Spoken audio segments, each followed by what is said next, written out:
Welcome to master accounts 483। अभी हम shares का इशू का and for feature and reissue का एक क्वेश्चन करेंगे। आई एम विनोद कुमार और ये जो क्वेश्चन है this is from this book. Old edition है, टी एस अग्रवाल का है and this is question number 54 as per this book. वैसे मैंने यहाँ पे क्वेश्चन लिख भी दिया है तो आपको कोई प्रॉब्लम नहीं है। I will explain this question, फिर आगे बनाएंगे। Super star limited makes an issue of 10,000 equity shares of ₹100 each, payable as on application and allotment 50 per share, first call 25 per share, second and final call 25 per share. Members holding 400 shares did not pay the second and final call. मतलब 400 पे second and final call नहीं मिला है and the shares are duly forfeited. ये 400 shares forfeit कर लेती है company. इस 200 of these shares are reissued as fully paid up at the rate of 50 per share generalise. 400 shares company forfeit करती है। क्यों फॉरफिट करती है? क्योंकि इन लोगों ने सेकेंड एंड फाइनल कॉल नहीं दिया। अब इस 400 शेयर्स में से 200 शेयर्स रीइशू हो रहे हैं। आपको जनरल एंट्री बनाने के लिए बोल रहे हैं तो आप पहला एंट्री आप बनाएंगे एप्लीकेशन एंड अलॉटमेंट मिलने का, फिर उसको ट्रांसफ़र करने का शेयर कैपिटल। दूसरा एंट्री बनाएंगे आप फर्स्ट कॉल ड्यू कराएंगे, फिर फर्स्ट कॉल मिलने का एंट्री करेंगे। तीसरा एंट्री में second and final call due कराएंगे और पांचवा एंट्री बनाएंगे आप सेकेंड एंड फाइनल कॉल मिलने ड्यू कराने का एंट्री। छठा entry sixth entry will be receiving money for second and final call. उसमें से 400 शेयर्स पे नहीं मिलेगा। देन फॉर फीचर करेंगे। फॉर फीचर के बाद में फिर 200 शेयर्स का जितना पैसा बचता है कैपिटल रिजर्व में शेयर प्रॉफिटेड में, that will be transfer to capital reserve. चलिए स्टार्ट करते हैं क्वेश्चन। पहले तो this application and allotment money मिलने का, तो मैं I am not drawing this format. आप एज ए स्टूडेंट आप एग्जामिनेशन हॉल में आंसर शीट पे पूरा प्रॉपर फॉर्मेट बनाओगे, या इवन स्कूल में भी जब आप प्रैक्टिस करोगे तो पूरा का पूरा प्रॉपर फॉर्मेट में बनाना, नरेशन लिखना, सब कुछ लिखना, नहीं तो टीचर नंबर काट लेते हैं। तो पहला एंट्री होगा एप्लीकेशन एंड अलॉटमेंट मनी मिलने का। So it will be bank account debit. Equity है तो इक्विटी लिखेंगे, to equity share application and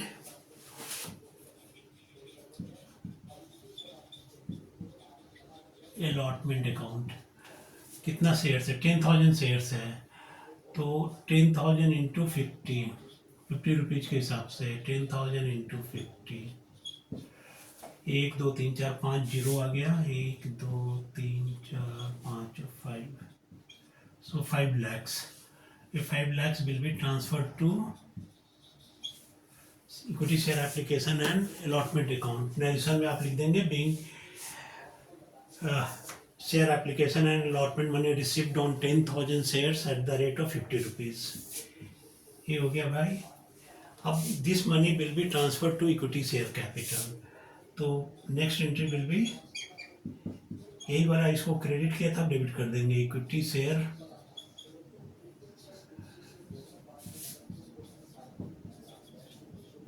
application, क्या होगा?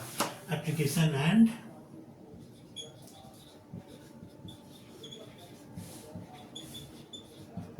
Allotment account debit. लंबा हो गया ना।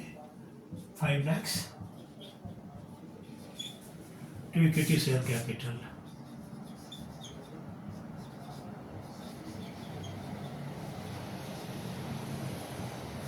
पूरा का पूरा यही पैसा it will be transfer to equity share capital account. 5 lakh. Narration आप लिखेंगे being equity share application and allotment money transfer to equity share capital. तो ये 2 एंट्री हो गया। जगह नहीं है, इसको आई विल इरेज फिर अगला एंट्री बनाएंगे फर्स्ट कॉल का। फर्स्ट कॉल सभी दे रहे हैं। फर्स्ट कॉल में पहले ड्यू कराएंगे, फिर पैसे बाद में मिलते हैं। तो entry will be equity share first call account debit. क्या होगा टू में? सोचिए क्या लिखेंगे टू में? To equity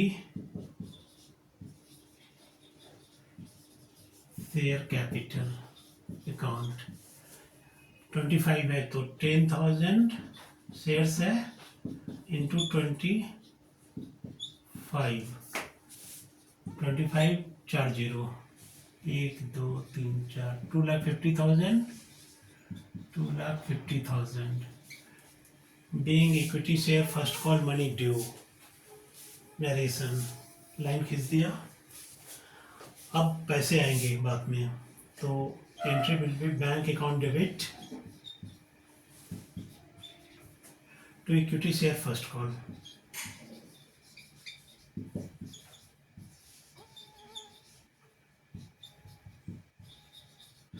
Everyone pays, there is no calls and arrear। सब लोगों ने पैसा दे दिया है, तो पूरा का पूरा पैसा 2,50,000 कंपनी को मिल चुका है। ठीक, यहाँ तक तो क्लियर है। Being share first call money received, narration लिख देंगे, लाइन खींच देंगे आप। ये वाला भी पोर्शन खत्म हो गया। अब आते हैं सेकेंड एंड फाइनल कॉल पे। इरेज कर रहा हूँ मैं। ओके,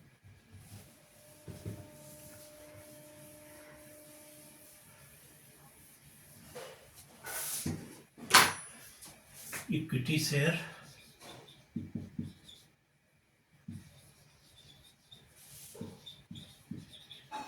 सेकेंड एंड ड्यू कराने की एंट्री करेंगे पहले। इक्विटी शेयर सेकेंड एंड क्या लिखेंगे और बताइए? Equity share second and final, ये वाला final call account debit to equity share capital.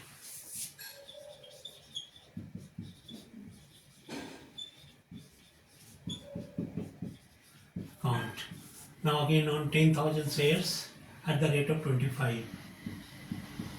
10,000 into 25, अभी कैलकुलेट किया था फर्स्ट कॉल में भी उतना ही था, तो 2,50,000 था। 2,50,000 and 2,50,000 बीइंग नरेशन आप लिख लोगे, being share second and final call money due. अब मिलने की entry,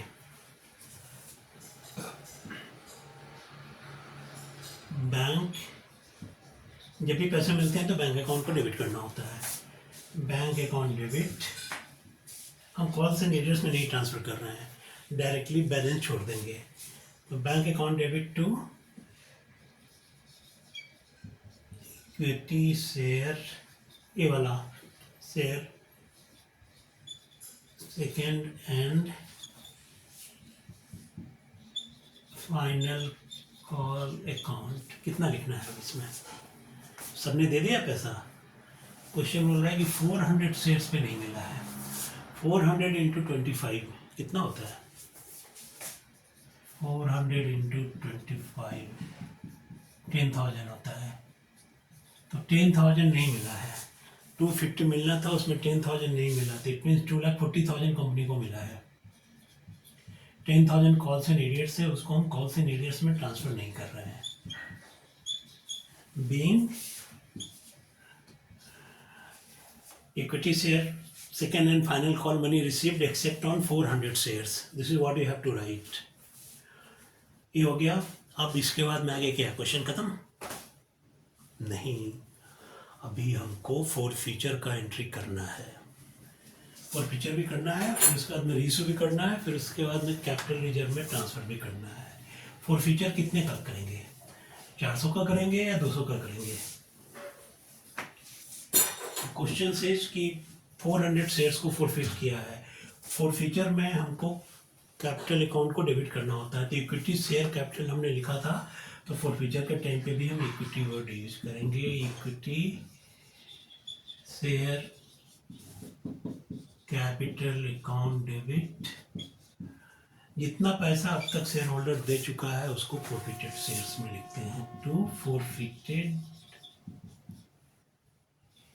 forfeited shares account. Ink सूख रहा है। कितने शेयर्स हैं? 400। पूरा कॉल्ड अप हो चुका है। 100 रुपये का शेयर है। 400 तो ये हो गया 40,000 शेयर कैपिटल में। 25 रुपीज़ नहीं दिया है, तो इट मीन्स 75 तो पे कर दिया था।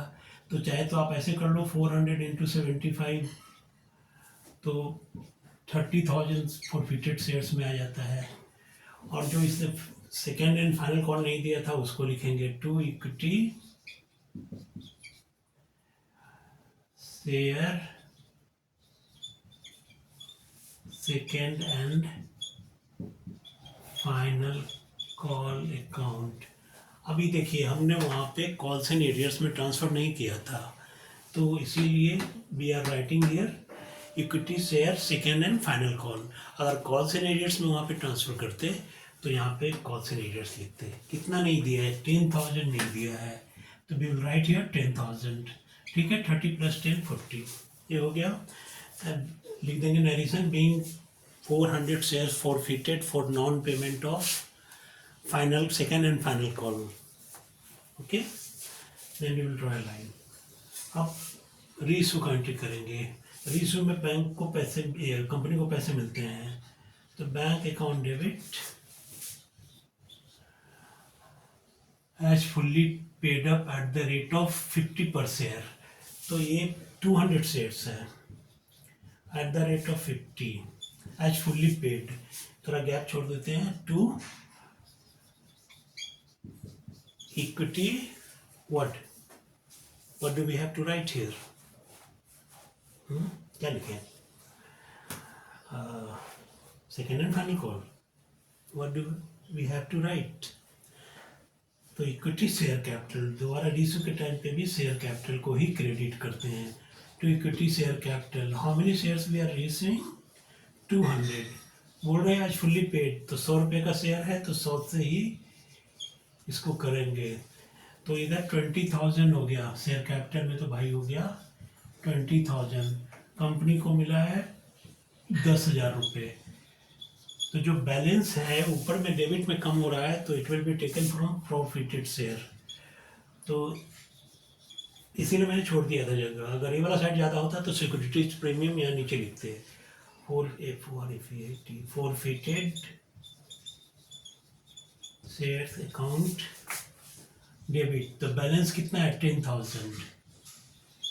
ठीक, being 200 share forfeited for non payment, being 200 shares reissued at the rate of 50 per share as fully paid. Fully reissue के टाइम पे जो फुल्ली पेड वगैरह जो भी बोलते हैं ना, जितना पेड वो शेयर कैपिटल के लिए होता है। ये हो गया। अभी देखिए, हमने 10,000 यूटिलाइज किया है। शेयर फॉरफिटेड में कितना है? 30,000 है शेयर फॉरफिटेड में। एंड ये 30,000 कितने शेयर्स के लिए? 400 शेयर्स के लिए। कंपनी ने रीइशू कितना किया है? 200। तो हमको इसमें से निकालना पड़ेगा कि 400 शेयर्स के लिए 30,000 था, तो 200 शेयर्स के लिए कितना पैसा है? तो इसका हाफ हो जाएगा। तो इट मीन्स 15,000 था इन 200 शेयर्स के लिए जो कि रीइशू हुए हैं। इस 15,000 में से वी हैव यूज्ड हियर 10,000, तो 5,000 बचा हुआ है। This 5,000 is profit for the company, but this is not normal profit, this is called capital profit, and this will be transferred to capital reserve. तो एक एंट्री वो करेंगे, and with that question will be over. लेकिन अभी एक entry बनाना है। तो entry is forfeited shares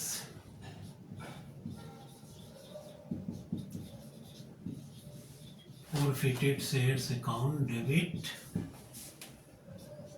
to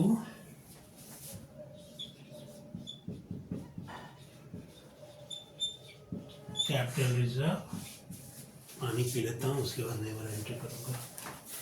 प्यास लगी है मेरे को।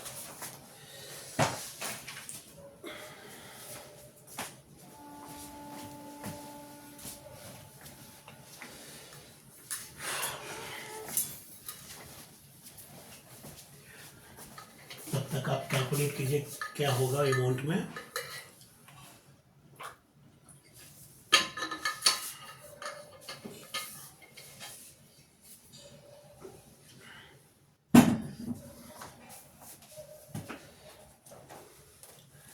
कितना लिखना है यहाँ पे? 5000 हमने कैलकुलेट किया है, विल राइट 5000 हियर। और जो 200 शेयर्स नहीं रीइश्यू हुए हैं उनका भी 15,000 है, लेकिन वो रहेगा अभी। जब वो रीइश्यू होगा फिर उसमें से कितना यूटिलाइज होता है उसके बाद में वो ट्रांसफ़र होगा कैपिटल रिजर्व में। तो being balance of share forfeited account in respect of 200 shares जो कि रीइश्यू हुए हैं, that is transfer to capital reserve. Narration you have to write like this. I hope you understand this question. अगर नहीं समझ में आया है तो क्या नहीं समझ में आया कमेंट में लिखिए। समझ में आ गया तो लाइक कीजिए एंड सब्सक्राइब कीजिए। कोई और टॉपिक नहीं समझ में आ रहा है कमेंट में आप लिखिए। तो with this question is over. Bye.